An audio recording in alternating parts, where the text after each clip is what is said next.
अस्सलाम वालेकुम रहमतुल्लाहि वबरकातुह। कैसे हैं नाज़रीन इकराम? उम्मीद है कि अल्हम्दुलिल्लाह रब्बिल आलमीन आप खैरियत से होंगे। आप देख रहे हैं हमारा चैनल दीनी मसाइल बाय अरशद रज़ा। आज हम बात करेंगे जहन्नमियों के अज़ाब के बारे में, यानी जहन्नम में उनको किस तरीके से अज़ाब दिया जाएगा और जब वो अज़ाब बर्दाश्त नहीं कर सकेंगे तो फिर उसके बाद में क्या करेंगे।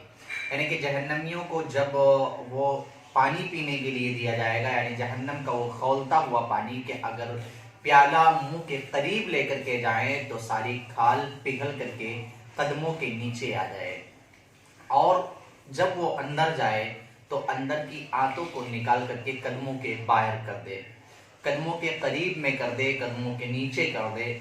ऐसा अजाब, ऐसा बदतरीन अजाब, ऐसा सख्त अजाब काफिरों के लिए।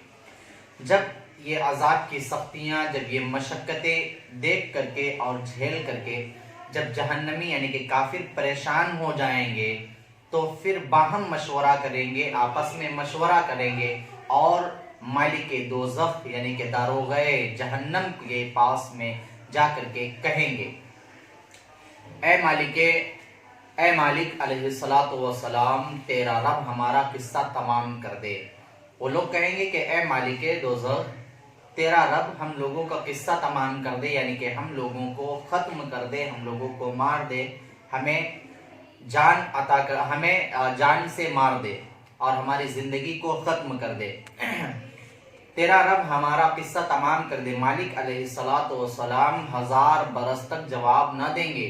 फिर 1000 बरस के बाद में, फिर 1000 बरस तक वो लोग फिर कहते रहेंगे। फिर 1000 बरस के बाद में आप यानी कि मालिक दोज़ख दारोग़े जहन्नम कहेंगे कि मुझसे क्या कहते हो, जाओ उससे कहो जिसकी नाफरमानी तुमने की है, जिसकी नाफरमानी तुमने की है उससे कहो। तो वो लोग यानी कि जो जहन्नम में पड़े हुए पल रहे, अजाब पा रहे कुफ्फार होंगे, वो जहन्नमी जब उनकी तरफ से मायूसी पाएंगे और वो फरमाएंगे जाओ अपने रब से कहो, तो 1000 बरस तक रब्बुल इज्जत को उसके रहमत के नामों से पुकारेंगे वो लोग। यानी कि जो जहन्नमी होंगे वो 1000 बरस तक रब्बे कायनात को उसके रहमत के नामों से पुकारेंगे। वो 1000 बरस तक कोई जवाब नहीं देगा, 1000 बरस तक रब्बे कायनात कोई जवाब नहीं देगा। उसके बाद फरमाएगा दूर हो जाओ, जहन्नम में पड़े रहो, मुझ पर मुझसे बात न करो और जाओ जहन्नम में पड़े रहो, मुझसे दूर हो जाओ। उस वक्त कुफ्फार हर किस्म की खैर से नाउम्मीद हो जाएंगे और गधे की आवाज की तरह चिल्ला करके रोएंगे। इब्तिदान आंसू निकलेंगे, जब आंसू खत्म हो जाएंगे तो खून निकलेगा, और जब खून भी बंद हो जाएगा, रुक जाएगा, रोएंगे तो रोते रोते उनके गालों पर खंदकों की तरीके से लकीरें बन जाएंगी, उनके चेहरे पर नालियां बन जाएंगी, खंदकों के मिसल गड्ढे बन जाएंगे। रोने का खून और पीप इस कदर होगा कि अगर उसमें कश्तियां डाली जाएं तो चलने लगे, यानी कि अगर कश्तियों को डाल दिया जाए जिस तरीके से नदी या नहर में डालते हैं तो वो चलने लगती हैं, उसी तरीके से अगर उनके रोने की जगह यानी कि उनके गाल पर, उनके चेहरे पर ऐसे गड्ढे और ऐसे जो मतलब खंदक के मिसल जो है वो गड्ढे बन जाएंगे जिसमें कश्तियां तैरेंगी।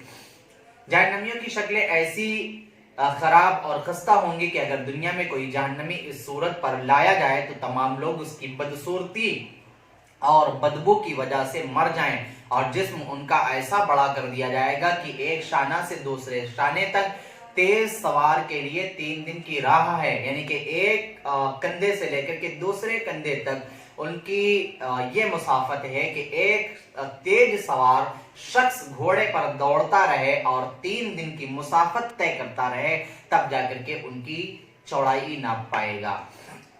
और उनका शाना एक और दूसरे शाने की राह इतनी है, और एक दाढ़ उहुद के पहाड़ के बराबर होगी। खाल की मोटाई 42 दरा की होगी। जबान 1 कोस 2 कोस तक हो मुंह से बाहर घसीटती हुई होगी।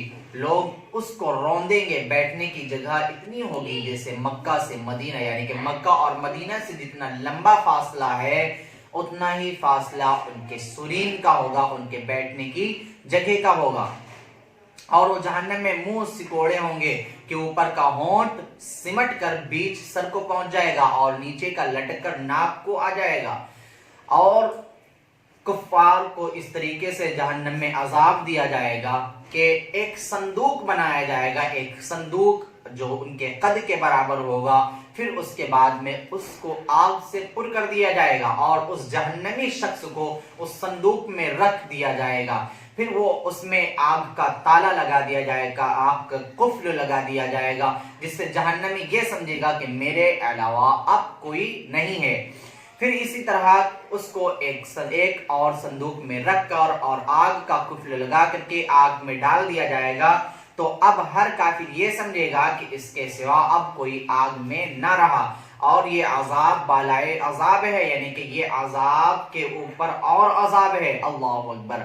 اور اب ہمیشہ اس کے لیے عذاب ہے. جب سب جنتی جنت میں داخل ہو جائیں گے اور دوزخی دوزخ میں، تو رب کائنات موت کو جنت اور دوزخ کے درمیان لا کر کے ایک مینڈے کی شکل میں اور اعلان فرمائے گا، اے جہنمیوں دیکھو اور پہچانو یہ کون ہے. تو جہنمی دوڑتے ہوئے اس لیے آئیں گے کہ شاید اب مجھے جہنم سے نکلنے کا حکم ہو جائے گا.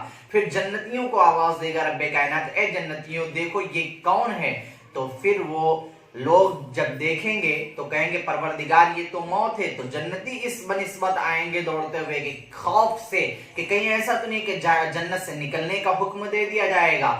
پھر رب کائنات فرمائے گا یہ جانتے ہو کیا ہے؟ تو کہیں گے دونوں لوگ یعنی جہنمی اور جنتی کہیں گے کہ یہ پروردگار یہ موت ہے.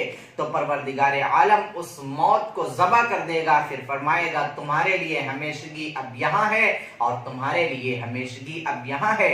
اے جہنمیوں نہ تمہیں کبھی موت آ سکتی ہے اور اے جنتیوں نہ تو تمہیں کبھی موت آ سکتی ہے.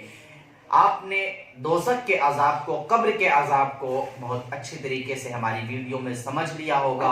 ہم نے بالتفصیل گفتگو کی ہے.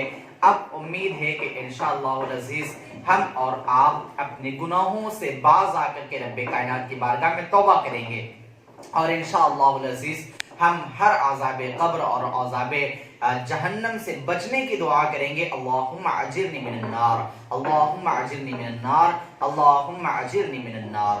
السلام علیکم ورحمۃ اللہ وبرکاتہ. اگر ہماری ویڈیو پسند آئی ہو پلیز آپ اس کو لائک کریں، شیئر کریں، سبسکرائب کریں اور بیل آئیکن دبانا بالکل ہی نہ بھولیں.